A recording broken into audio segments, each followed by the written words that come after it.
ماں اپنی اولاد کی طرف توجہ بھی نہ دے،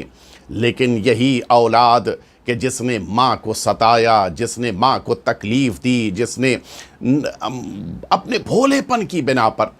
نادانی کی بنا پر، نہ جاننے کی بنا پر وہ ماں کی تکلیف کا سبب بن گیا، ماں دل میں اس کے تکلیف ہوئی ہے، لیکن جب یہی اولاد اپنی ماں کے سامنے کھڑے ہو کر ایک دفعہ اس نے ماں کہہ کر پکار لیا، اب تو نہ سوری کہنے کی ضرورت ہے، نہ کسی ایکسکیوز کو پیش کرنے کی ضرورت ہے، نہ معذرت طلب کرنے کی ضرورت ہے، نہ معافی مانگنے کی کچھ بھی ضرورت نہیں ہے، صرف ماں کہہ کر پکارا،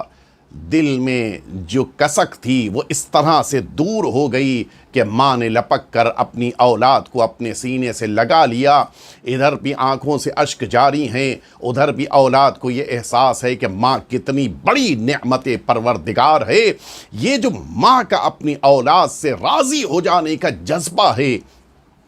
وہ اللہ کے سریع الرضا ہونے کا ایک حصہ ہے۔ اب آپ سوچیں، جس پروردگار نے ماں کے دل کو اتنا نرم قرار دیا کہ وہ سریع الرضا کے رتبے اور درجے کو حاصل کرتے ہوئے اپنی اولاد کو بخش دے، اس پروردگار کا کیا حال ہوگا کہ جس پروردگار نے اس کائنات میں ان مخلوقات کو پیدا کیا اور ماں سے زیادہ ان مخلوقات سے محبت رکھتا ہے۔ وہ پروردگار جب اولاد ماں کی طرف پلٹ کر آتی ہے تو ماں اسے سینے سے لگا لیتی ہے، جب یہ مخلوقات اللہ کی طرف واپس آتی ہیں، توبہ کرتی ہیں، استغفار کرتی ہیں، آواز قدرت آتی ہے کہ میرے بندے، کیا میں رحیم نہیں ہوں؟ کیا میں کریم نہیں ہوں؟ کیا میری بارگاہ میں تمہیں پہلے نہیں آ جانا چاہیے تھا؟ یہ جو ایک خاص جذبہ اللہ نے ماں کے اندر قرار دیا ہے، اور اسی بنا پر سب سے زیادہ کائنات میں معصومین کے علاوہ سب سے زیادہ کائنات میں جس کی دعا کو اللہ قبول کرتا ہے وہ ماں ہے، سب سے زیادہ قبول کرتا ہے۔ اور اسی لیے انسان کو ماں کی دعائیں حاصل کرنے کی کوشش کرنی چاہیے۔ یہ ماں اگر اولاد کے حق میں دعا کرتی ہے تو پروردگار کبھی رد نہیں کرتا ہے۔ وہ ماں ہے کہ جس موقع کے اوپر اپنی آغوش میں ننھے سے بچے کو، ابھی ابھی پیدا ہونے والے بچے کو لے کر، کمزوری ہے، نقاہت ہے، اب بدن میں توانائی باقی نہیں بچی ہے، لیکن صحرا میں اکیلی کھڑی ہوئی ماں اس ننھے سے مختصر سے بچے کے وجود کو لیے ہوئے سوکھے درخت کے پاس پہنچتی ہے، اور پھر اس سوکھے درخت کو اپنی کمزوری کے باوجود جتنا ممکن ہوتا ہے ہلاتی ہے، اور پھر پروردگار اس ماں کی دعا کو قبول کرتے ہوئے اس اولاد کے لیے برکتوں کا، اس طرح سے رحمتوں اور برکتوں کا نزول سامنے لا کر پیش کرتا ہے کہ سوکھے درخت میں ہریالی آتی ہے، اور پھر وہی سوکھا درخت تازی کھجوروں کو آسمان سے ان درخت سے زمین کی طرف گراتا ہے پروردگار، اور پھر جناب عیسیٰ کی ماں اسی کھجوروں کو کھا کر غذا حاصل کر کے اپنے بچے کے لیے غذا کا اہتمام کرتی ہیں۔ پروردگار یہ بتانا چاہتا ہے ماں دعا کر دیتی ہے تو پھر پروردگار اس دعا کو رد نہیں کرتا ہے۔ کتنی اہمیت ہے اللہ کی نگاہ میں ماں کی، معمولی بات نہیں ہے۔ جناب موسیٰ جس موقع کے اوپر اللہ اچھا ہر ایک کو یہ احساس، یہ جذبہ ہوتا ہے اپنے پڑوسی کے بارے میں معلوم کرے کہ میرا پڑوسی کیسا ہے۔ انسان جب کسی نئے گھر میں شفٹ ہو رہا ہو، نئی جگہ جانے کا اس کے اندر جذبہ ہو، تو یہ ضرور معلوم کرتا ہے کہ میرے پڑوس میں کیسے افراد ہیں۔ جناب موسیٰ کے اندر بھی یہ جذبہ ہے، پروردگار سے التماس کی کہ اے میرے رب مجھے بتا دے کہ میرا ساتھی کون قرار پائے گا محشر میں، میرا ساتھی کون پر قرار پائے گا میری جنت میں۔ آواز آئی کہ جاننا چاہتے ہو، چلے جاؤ فلاں جگہ کے اوپر فلاں شخص ہے، وہ تمہارا جنت میں تمہارا پڑوسی قرار پائے گا۔ اب یہ احساس تو ہے، ایک نبی، ایک رسول، صاحب شریعت، رسول اولو العزم نبی ہیں، اگر ان کا کوئی پڑوسی قرار پا رہا ہے تو کوئی ہم رتبہ انسان ہونا چاہیے، اگر کوئی ان کا پڑوسی قرار پا رہا ہے تو ان کے لیول کا ہونا چاہیے۔ آخر کیا کوالٹی ہے اس کے اندر، وہ کون سی خاصیت ہے کہ جس کی بنا پر جناب موسیٰ کے پڑوس میں اس انسان کو جگہ مل رہی ہے۔ خود آئے جناب موسیٰ، اس کے پاس آئے، دیکھا ایک نارمل انسان، ایک کامن مین کی طرح سے، دکان ہے، اس دکان کے اوپر وہ گوشت بیچ رہا ہے، کوئی خاص اس کے اندر ایسی چیز نہیں دکھائی دی کہ جس کی بنا پہ عظمتیں اس کے قدم چومنے لگیں اور پھر یہ کہا جائے کہ انہی عظمتوں کی بنا پر وہ جناب موسیٰ کا پڑوسی جنت میں بننے والا ہے۔ بڑے غور سے صبح سے دوپہر تک اس کے ایک ایک عمل کو دیکھتے رہے جناب موسیٰ، لیکن کچھ بھی احساس نہیں ایسا سامنے آیا، کوئی ایسی بات نہیں سامنے آئی۔ دوپہر میں دکان کو اس نے بند کیا، اپنے گھر کی طرف چلا، جناب موسیٰ بھی پیچھے پیچھے چلے۔ جب وہ اپنے گھر کے قریب پہنچا، آواز دی کہ کیا کسی کو مہمان نہیں بنانا چاہتے؟ کہا آئیے تشریف لائیے۔ جناب موسیٰ بھی اس کے ساتھ اس کے گھر میں داخل ہوئے۔ اس نے جناب موسیٰ کو ایک جگہ کے اوپر بٹھایا اور اس کے بعد آگے بڑھا۔ ایک ٹوکری جو اس نے چھت سے آویزاں کر رکھی تھی، اس ٹوکری کو نیچے اتارا، دیکھا کہ ایک بڑا ہی مختصر سا کمزور سا وجود اس ٹوکری میں موجود ہے کہ جس کو دیکھ کے پتہ چل رہا ہے کہ یہ اس جوان کی ماں ہے۔ اپنے ہاتھوں سے چہرے پہ پانی ڈالا، اپنے ہاتھوں سے ان کے لیے کھانا تیار کیا، اپنے ہاتھوں سے کھانا لے کے آیا، ان کے دہن میں قرار دینا شروع کیا کہ وہ کھا سکیں۔ یہ خدمت اولاد کرتی رہی اور ادھر جناب موسیٰ کی نگاہیں دیکھ رہی ہیں کہ ماں کے لب ہل رہے ہیں اور زبان پر کوئی دعا ہے۔ تعجب ہوا کہ کیا دعا دے سکتی ہے یہ ماں جس نے اپنی اولاد کی خدمت کو اپنی نگاہوں سے دیکھا ہے۔ شاید ممکن ہے اولاد اپنی ماں کی دعاؤں کو نہ سن پائے،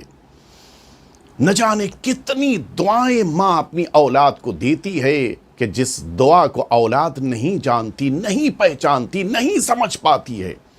میں جناب موسیٰ کے اس واقعے کو عرض کروں اس سے پہلے ایک جملہ عرض کروں گا۔ انسان بہت اچھی بائک چلا لیتا ہے، بہترین انداز میں رائڈ کرتا ہے، جہاں بھی چلا جائے ہر موقع کے اوپر اپنی بائک کو لے کے آگے بڑھ رہا ہے اور کبھی کوئی خطرہ اس کی زندگی میں نہیں آیا۔ لیکن جس موقع کے اوپر اسی انسان سے پوچھا جائے کہ یہ بتاؤ فلاں جگہ کے اوپر اچانک تمہارے سامنے ٹرک آ گئی تھی، تم کیسے بچ گئے تھے؟ فلاں نکڑ کے اوپر اچانک ایک دوسری بائک آ گئی تھی، تم نے کیسے خود کو بچا لیا تھا؟ فلاں جگہ کے اوپر تم نے جب بریک لگایا تھا اچانک پیچھے سے گاڑی آ گئی تھی، کیسے تم بچ گئے تھے؟ وہ کیا کہتا ہے؟ میری رائٹ، میرا گاڑی چلانے کا انداز، مجھے جو بائک چلانے کا ایکسپیرینس ہے وہ مجھے بچا لیتا ہے۔ جبکہ حقیقت یہ ہے کہ دنیا میں زیادہ تر ایکسیڈنٹس انہی لوگوں کے ہوتے ہیں کہ جو بہترین بائک چلانے والے ہوتے ہیں، رائڈر ہوتے ہیں۔ پھر یہ کیوں؟ ایسا کیا ہوا کہ وہ لوگ کہ جو بہترین بائک چلا رہے ہیں ان کو بھی ایکسیڈنٹ کا مقابلہ کرنا ہوتا ہے اور یہ مقابلہ نہیں کر رہا ہے؟ کہا یہ نہ سمجھنا کہ یہ جو تم چوراہوں کے اوپر، گلیوں کے نکڑ پر، روڈز کے اوپر اپنی بائک کو سنبھال کے چلا کے لے کے آگے بڑھ گئے، یہ نہ سمجھنا کہ تمہارا بائک کو چلانا تمہاری مہارت نے تمہیں بچایا ہے، بلکہ وہ دعا تمہیں بچا رہی ہے کہ جو رات کی تاریکی میں اٹھ کر اپنی اولاد کے لیے ماں کی زبان پر جاری ہوتی ہے۔ ہماری اچھی طرح سے چلائی جانے والی بائک ہمیں نہیں بچاتی ہے، بلکہ ماں کی دعائیں ہمیں بچا لیتی۔ ہمیں تو پتہ ہی نہیں چلتا کیا دعائیں ماں نے اپنی اولاد کو دی ہیں، کیا احساسات اپنی اولاد کے لیے ماں کے اندر ہیں، ان کا تو ہمیں احساس ہی نہیں ہے۔ کبھی کبھی ماں اپنے بچے سے پیاس ہونے کے باوجود نہیں کہہ پاتی کہ مجھے پانی چاہیے ہے، دوا ختم ہو جانے کے باوجود نہیں کہہ پاتی کہ بیٹا میری دوا ختم ہو گئی ہے، بھوکے ہونے کے باوجود نہیں کہہ پاتی ہے کہ بیٹا مجھے بھوک لگی ہے، کپڑے پرانے ہو گئے ہیں بدلنے ہیں، نہیں کہہ پاتی کہ اب میرا نیا کپڑا سلوا دو۔ لیکن یہی اولاد اگر خود سے بڑھ کے ماں کو پانی پلا دے، یہی اولاد خود سے اپنی ماں کے لیے دوا لے آئے، یہی اولاد خود سے ماں کے سامنے غذا لے جا کر رکھ دے، یہی اولاد خود سے اپنی ماں کا لباس تیار کر کے ان کے سامنے لا کے رکھ دے، اب جو اس کی زبان پر دعا آئے گی، اس دعا کا مقابلہ کائنات کی کوئی دولت نہیں کر سکتی ہے۔ جو دعا اس ماں کی زبان پہ آ رہی ہے، اس کو دنیا میں کہیں بھی آپ اور حاصل نہیں کر سکتے۔ اور اسی لیے جب والدین کے حقوق کا تذکرہ آیا، اس موقع کے اوپر دو معصوم سے یہ روایت وارد ہوئی ہے۔ ایک معصوم نے طویل روایت کے درمیان اس جملے کو فرمایا ہے، اور دوسرے معصوم نے اس روایت کے دو فقرے بیان فرمائے۔ یہ دونوں فقرے ایک جگہ کے اوپر مشترک ہیں۔ ہمارے اور آپ کے چھٹے امام جعفر صادق علیہ الصلوۃ والسلام، یعنی دوسری روایت کے جس میں دو فقرے ہیں، اس کا پہلا فقرہ میں آپ کی خدمت پہ عرض کروں جو مشترک ہے دونوں روایتوں میں۔ مولا فرماتے ہیں کہ تمہارے لیے ذمہ داری ہے کہ اپنے والدین کی جب خدمت کرو، ان لا تکلفہما ان یسألاک شیئا مما یحتاجان۔ دیکھو، کبھی بھی ماں اور باپ کو ان کی ضرورت کی چیزوں کے مانگنے کا موقع نہ دینا، بلکہ ان کے مانگنے سے پہلے ان کے لیے مہیا کر دینا۔ اس لیے کہ مانگنے کے بعد دینے کے باوجود وہ دعا نہیں ملتی ہے جو مانگے بغیر عطا کر دینے پر دعا ملتی ہے۔ کبھی بھی ماں کے سلسلے میں کی جانے والی خدمتوں پر انسان مطمئن نہ ہو جائے، یہ احساس نہ پیدا ہو کہ بس میں نے تو اپنی خدمت کو پورا کر لیا۔ جناب موسیٰ نے اپنی نگاہوں سے ماں کی زبان کے اوپر کوئی فقرہ ہے، ماں ہونٹ ہل رہی ہیں، کچھ کہہ رہی ہے۔ بیٹے سے پوچھا، بتاؤ یہ ماں کیا دعا کر رہی ہے؟ کہا مجھے تو نہیں پتا ہے،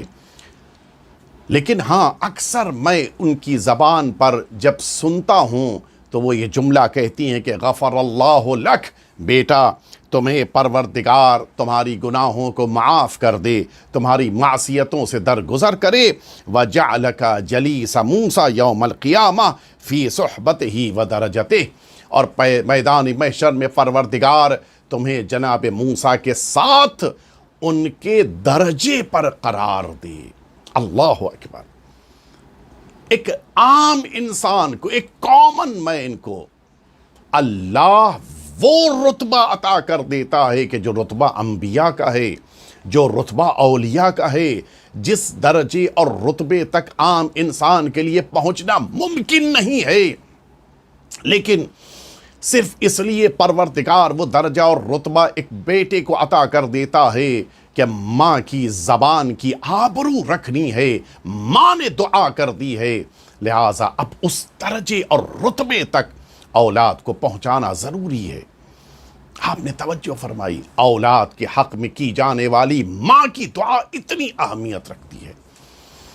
اور اسی لیے جناب موسیٰ جس موقع کے اوپر کوہ طور کی بلندی پر پہنچے ہیں،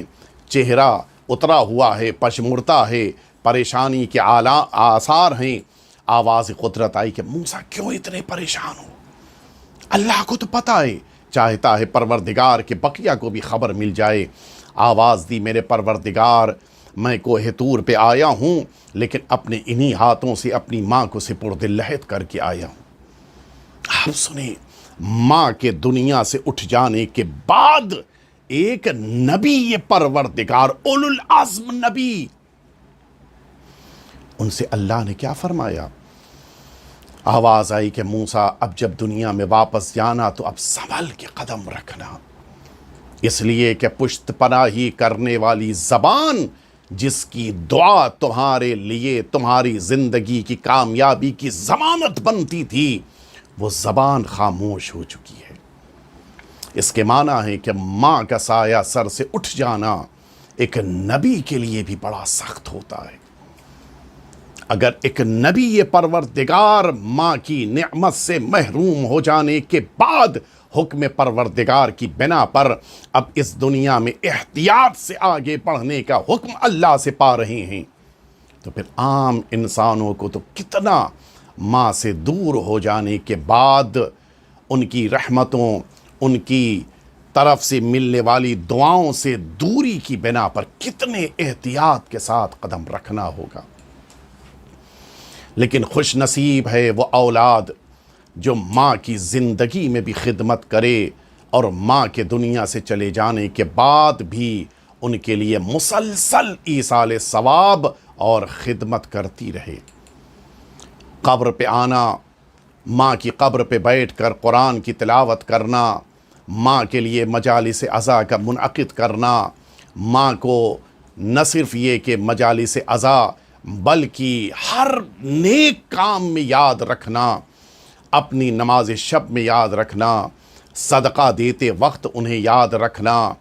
نیکیاں انجام دیتے وقت ان کی نیابت کی نیت کرنا، زیارت امام حسین کے موقع پر انہیں یاد کر لینا، یہ سب وہ سعادت ہے کہ جو ماں کے دنیا سے چلے جانے کے بعد بھی اگر اولاد کو مل جائے تو پھر ان سعادتوں پر شکر پروردگار بجا لانا چاہیے۔ انسان جتنی بھی ترقی کر کے جس بھی منزل تک پہنچ جائے، ماں سے بے نیاز نہیں ہو سکتا۔ ماں کی خدمت اور ماں کے اس محبت بھرے جذبے کو یاد رکھتے ہوئے اپنی زندگی کو لے کر آگے بڑھنا یہ ہر اولاد کے لیے ضروری ہوتا ہے۔ لہٰذا ضروری ہے کہ انسان اپنی ماں کو انتقال کے بعد بھی اسی طرح سے یاد رکھے۔ زندگی میں فون کرتا تھا اور خیریت دریافت کرتا تھا، انتقال کے بعد ایصال ثواب مسلسل کرتا رہے۔ مثلا ایک دن میں اگر 5 دفعہ فون کرتا تھا تو 5 دفعہ ایصال ثواب کر سکتا ہے، 5 دفعہ سورہ الحمد پڑھا جا سکتا ہے، 5 دفعہ کم از کم صلوات ہی بھیجی جا سکتی ہے۔ زندگی میں ان کے لیے دواؤں کا انتظام کرتا تھا، زندگی میں ان کے لیے غذا کا اہتمام کرتا تھا، زندگی میں ان کے لیے لباس تیار کرتا تھا۔ انتقال کے بعد بھی یہ ساری ذمہ داری ہے۔ غریبوں کو کھانا کھلانا، اپنی ماں کی یاد میں کسی مسجد یا امام بارگاہ کی تعمیر میں شریک ہو جانا، اپنی ماں کو ایصال ثواب کرتے ہوئے مؤمنین کو مجالس عزا کر کے کھانا کھلا دینا ماں کے ایصال ثواب کے لیے، یہ سب اولاد کے لیے بہترین ذریعہ ہے۔ اور اس کے لیے اولاد کو مسلسل کوشش کرنی چاہیے۔ سب سے اہم یہی ہے کہ اولاد اپنی ماں کو یاد رکھے، ان کی زحمتیں، ان کی خدمتیں، ان کا اللہ کی بارگاہ میں گڑ گڑا کر دعائیں کرنا۔ اولاد اسے سمجھ تو نہیں سکتی ہے، لیکن ہاں ان چیزوں کو یاد کرتے ہوئے ہی صحیح ایصال ثواب ضرور کر سکتی ہے۔ بس میں چاہوں گا کہ اپنی بات آپ کی خدمت میں مکمل کرتے ہوئے اس احساس کے ساتھ کہ اگر انسان ماں کا خدمت گزار ہو جائے، اگر انسان ماں کے لیے وہ جذبہ رکھتا ہو کہ جس جذبے کی بنا پر انسان چاہے کہ اپنی ماں کی خدمت کرے، یہی چیز انسان کو اللہ سے قریب کرتی ہے۔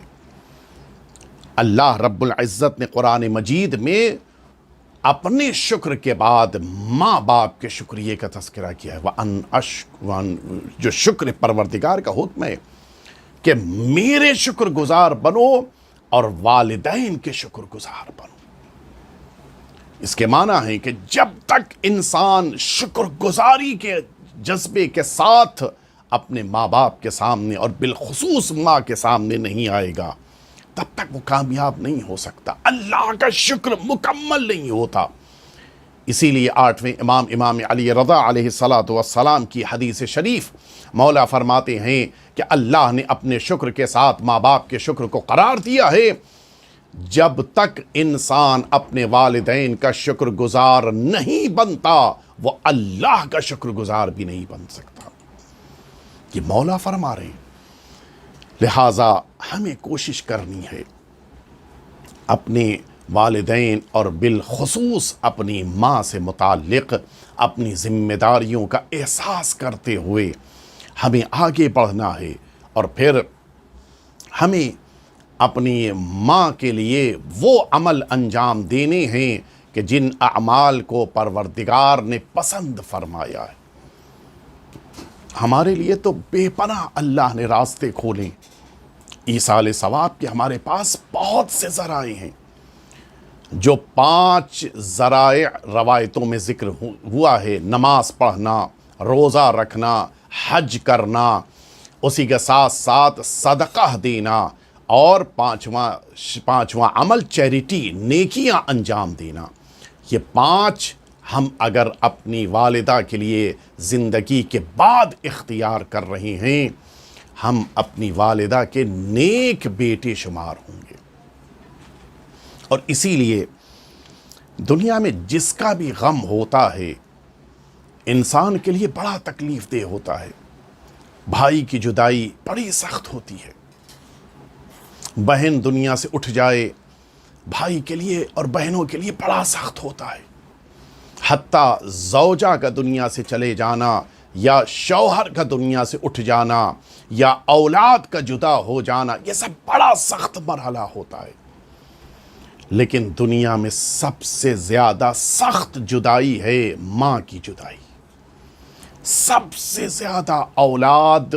تڑپتی ہے، سب سے زیادہ اولاد کو رنج ہوتا ہے جب ماں کی شفقتوں سے اور ماں کی محبتوں سے محروم ہو جائے۔ نعمت جب تک ساتھ ہوتی ہے انسان نہیں پہچان پاتا، لہٰذا قدر نہیں ہوتی۔ جب نعمت چھن جاتی ہے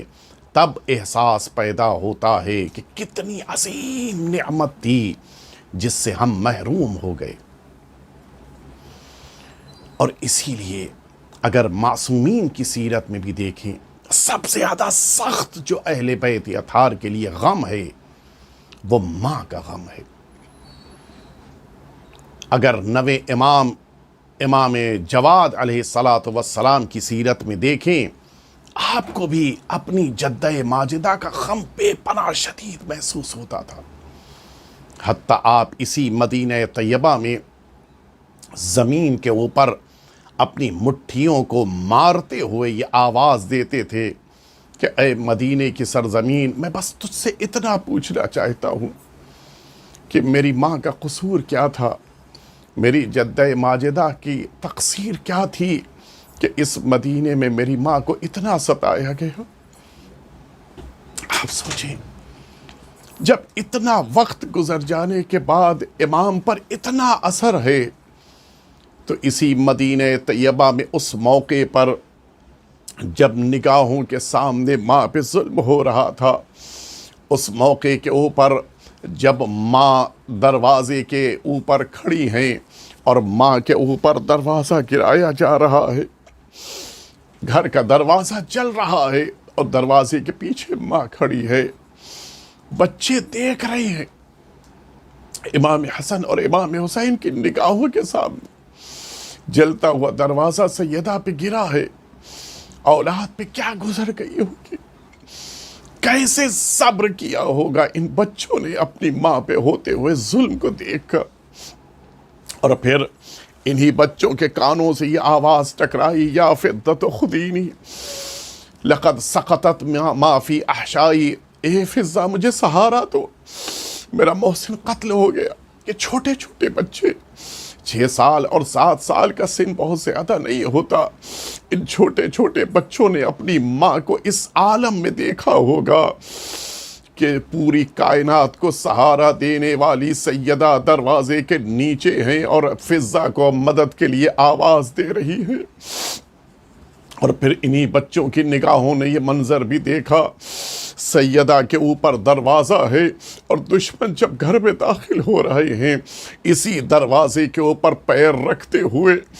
سیدہ کے جسم کے اوپر دروازے پر پیر رکھتے ہوئے یہ دشمن گھر میں داخل ہو رہے ہیں، بچوں نے کیسے صبر کیا ہوگا۔ اور پھر اس سے زیادہ دردناک منظر تب سامنے آیا ہوگا کہ جب سیدہ پورا جسم لہو لہان ہے، پورے جسم سے خون بہ رہا ہے، اور سیدہ اس عالم میں کہ جب غش سے افاقہ ہوا بچوں سے پوچھا کہ یہ بتاؤ میرے امیر المؤمنین کو اس گھر سے کیسے لے کر گئے ہیں؟ کہا مادر گرامی گلے میں ریسمان ظلم باندھی گئی ہے اور اس انداز میں بابا کو گھر سے لے کر گئے ہیں۔ سیدہ کو ان بچوں نے دیکھا کہ یہ سیدہ اپنے زخم کو بھلا کر اب اسی انداز میں اپنے سر پہ ردا ڈال کے گھر سے نکل پڑی۔ میں علی کو بچانے کے لیے جا رہی ہوں، میں اپنے وقت کے امام کی حفاظت کرنے کے لیے جا رہی ہوں۔ سیدہ آپ کا پہلو شکستہ ہے، سیدہ آپ کا بدن زخمی ہے، سیدہ آپ کا محسن شہید ہوا ہے، سیدہ آپ کے بدن میں نقاہت اور کمزوری ہے، لیکن نئی سیدہ نے سارے غم بھلا دیے اور وقت کے امام کو بچانے کے لیے سیدہ اپنے گھر سے نکل چکی ہیں۔ اور پھر انہی لمحات کے گزرنے کے بعد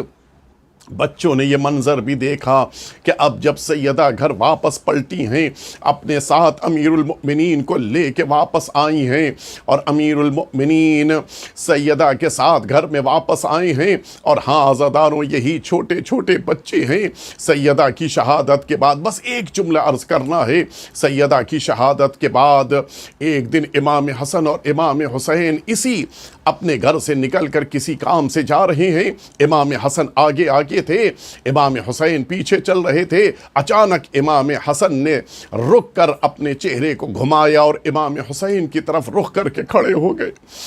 سنے اولاد پر ماں کا غم کتنا سنگین ہوتا ہے۔ پوچھا امام حسین نے کہ بھیا آپ تو جا رہے تھے کام سے، آپ کیوں رک گئے؟ فرماتے ہیں اے بھیا حسین تم نہیں دیکھ رہے ہو، ماں کا قاتل سامنے کھڑا ہے، جس نے ماں پہ تازیانہ مارا تھا، جس نے ماں کے گھر کے دروازے کو جلایا تھا، جس نے سیدہ پہ دروازہ گرایا تھا، وہ نگاہوں کے سامنے ہے۔ میری آنکھیں اس ظالم کو دیکھنا بھی گوارا نہیں کرتی۔ ہاں ماں کے ظالم کی طرف نظر اٹھے اولاد اسے نہیں پسند کرتی ہے، لیکن آئیے امام حسن ذرا میدان کربلا میں آ کر دیکھیے، ایک 4 سالہ یتیمہ ہے کہ جو اونٹ کی بلندی پر بیٹھی ہوئی کوفے کی طرف سفر کر رہی ہے۔ عالم یہ ہے کہ اب جب سکینہ کی نظر اٹھتی ہے، نگاہوں کے سامنے شمر دکھائی دیتا ہے۔ شاید جناب سکینہ نے آواز دی ہو کہ اے شمر میں تجھے دیکھتی ہوں تو مجھے اپنے بابا کا گلا یاد آ جاتا ہے، تجھے دیکھتی ہوں تو وہ کند خنجر یاد آ جاتا ہے کہ جس کے تلے تو نے میرے بابا کے گلے کو قرار دیا تھا۔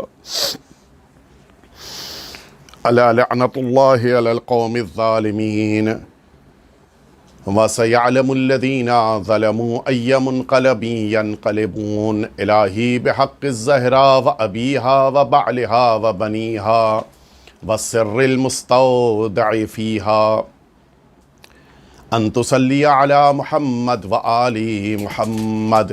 پروردگار ہم سب کے آقا اور مولا کے ظہور میں تعجیل فرما۔ پروردگار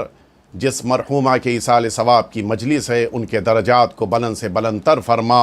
ان کے خاندان کے تمام مرحومین پر بالخصوص ان کے شوہر پہ بھی اپنی رحمت نازل فرما۔ پروردگار تمام مرحومین کو اہل بیت اطہار کا مہمان قرار فرما۔ مرحومہ کے تمام وارثوں کو بالخصوص دونوں بیٹوں کو پروردگار صبر جمیل عنایت فرما۔ پروردگار اولاد کو اپنے والدین کے لیے ایصال ثواب کی توفیق عنایت فرما۔ ہم سب کو اہل بیت اطہار کے خدمت گزاروں میں شمار فرما۔ اس دنیا میں زیارت اہل بیت اور میدان محشر میں شفاعت اہل بیت عنایت فرما۔ ربنا تقبل منا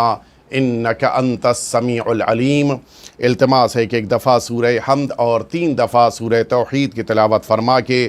مرحومہ و مغفورہ نرگس بنت دوست محمد حاجی غلام علی، وائف آف مرحوم Haji Mohsin Karim, mother of Ashfaq Karim and brother Irfan Karim کی روح پرفتوح کو اور ان کے خاندان کے تمام مرحومین کی ارواح کو ایصال فرما دیں۔ اعوذ باللہ من الشیطان الرجیم، بسم اللہ الرحمن الرحیم، الحمدللہ رب العالمین، الرحمن الرحیم، مالک یوم الدین، ایاک نعبد و ایاک نستعین، اهدنا الصراط المستقيم صراط الذين أنعمت عليهم غير المغضوب عليهم ولا الضالين. بسم الله الرحمن الرحيم. قل هو الله أحد الله الصمد لم يلد ولم يولد ولم يكن له كفوا أحد. بسم الله الرحمن الرحيم. قل هو الله أحد الله الصمد لم يلد ولم يولد ولم يكن له كفوا أحد. بسم الله الرحمن الرحيم. قل هو الله أحد الله الصمد لم يلد ولم يولد ولم يكن له كفوا أحد. اللهم صل على محمد وآل محمد وعجل فرجه.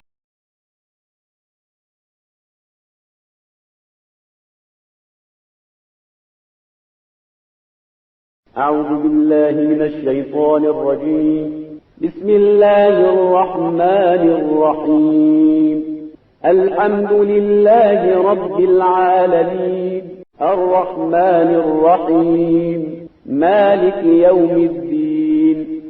إياك نعبد وإياك نستعين. اهدنا الصراط المستقيم صراط الذين أنعمت عليهم غير المغضوب عليهم ولا الضالين. بسم الله الرحمن الرحيم. قل هو الله أحد الله الصمد لم يلد ولم يولد ولم يكن له كفوا أحد. بسم الله الرحمن الرحيم. قل هو الله أحد الله الصمد لم يلد ولم يولد ولم يكن له كفوا أحد. بسم الله الرحمن الرحيم. قل هو الله أحد الله الصمد